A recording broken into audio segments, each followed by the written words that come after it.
നമ്മുടെ ഈ ചാനൽ ആദ്യമായി കാണുന്ന സുഹൃത്തുക്കൾ ദയവായി ഈ ചാനൽ സബ്സ്ക്രൈബ് കൂടി ചെയ്താൽ വളരെ ഉപകാരമായിരിക്കും. നമസ്കാരം. ഇന്ത്യൻ പ്രതിരോധ രംഗത്ത് നിന്നുള്ള ഏറ്റവും പുതിയതും നിർണായകവുമായ ഒരു വാർത്തയിലേക്കാണ് നമ്മൾ ഇന്ന് നോക്കുന്നത്. പാകിസ്ഥാന്റെ ഫത്തേ-2 റോക്കറ്റ് സിസ്റ്റത്തിന് മറുപടിയായി ഇന്ത്യ വികസിപ്പിച്ചെടുത്ത സൂര്യാസ്ത്ര റോക്കറ്റ് സിസ്റ്റം പരീക്ഷണങ്ങൾ വിജയകരമായി പൂർത്തിയാക്കിയിരിക്കുകയാണ്. അതിർത്തിയിലെ സുരക്ഷാ സമവാക്യങ്ങൾ മാറ്റിമറിക്കാൻ പോകുന്ന ഈ പുതിയ ആയുധത്തെക്കുറിച്ച് നമുക്ക് വിശദമായി പരിശോധിക്കാം. എന്തുകൊണ്ടാണ് സൂര്യാസ്ത്ര ഇന്ത്യക്ക് ഇത്രത്തോളം പ്രധാനപ്പെട്ടതാകുന്നത്? കഴിഞ്ഞ കുറച്ച് വർഷങ്ങളായി അയൽരാജ്യമായ പാകിസ്ഥാൻ തങ്ങളുടെ ലോങ് റേഞ്ച് ഗൈഡഡ് റോക്കറ്റ് സിസ്റ്റമായ ഫത്തേ-2 വികസിപ്പിക്കുന്ന തിരക്കിലായിരുന്നു. ഏകദേശം 400 കിലോമീറ്റർ വരെ ദൂരപരിധിയുള്ള ഇത്തരം റോക്കറ്റുകൾ ഇന്ത്യൻ പ്രതിരോധത്തിന് വലിയ വെല്ലുവിളിയായിരുന്നു.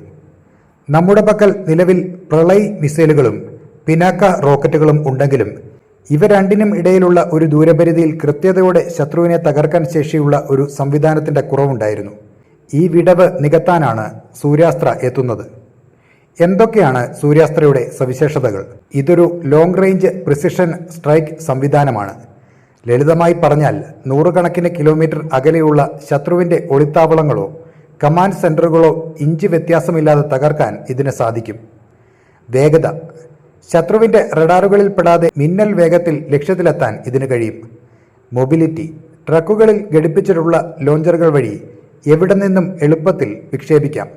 ആക്യുറസി.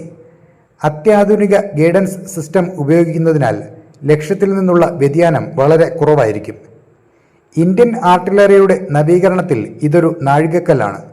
പരീക്ഷണങ്ങൾ പൂർത്തിയാക്കിയ സാഹചര്യത്തിൽ സൂര്യാസ്ത്രയെ ഫാസ്റ്റ് ട്രാക്ക് അടിസ്ഥാനത്തിൽ സൈന്യത്തിന്റെ ഭാഗമാക്കാനാണ് കേന്ദ്ര സർക്കാർ ലക്ഷ്യമിടുന്നത്. സാധാരണഗതിയിൽ ഇത്തരം ഇൻഡക്ഷൻ നടപടികൾക്ക് വർഷങ്ങൾ എടുക്കാറുണ്ടെങ്കിലും നിലവിലെ അതിർത്തി സാഹചര്യങ്ങൾ പരിഗണിച്ചാണ് ഈ വേഗത്തിലുള്ള നീക്കം. പാകിസ്ഥാന്റെ ഫത്തേ-2വിന് ഒരു താൽക്കാലിക കൗണ്ടർ എന്ന നിലയിലാണ് സൂര്യാസ്ത്രയെ ഇപ്പോൾ അവതരിപ്പിക്കുന്നത്.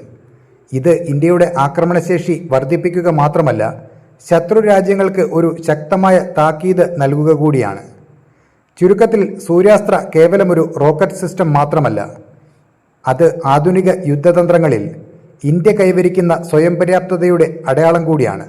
Defence research and development organisation ഉൾപ്പെടെയുള്ള സ്ഥാപനങ്ങളുടെ കഠിനാധ്വാനമാണ് ഇതിന് പിന്നിൽ.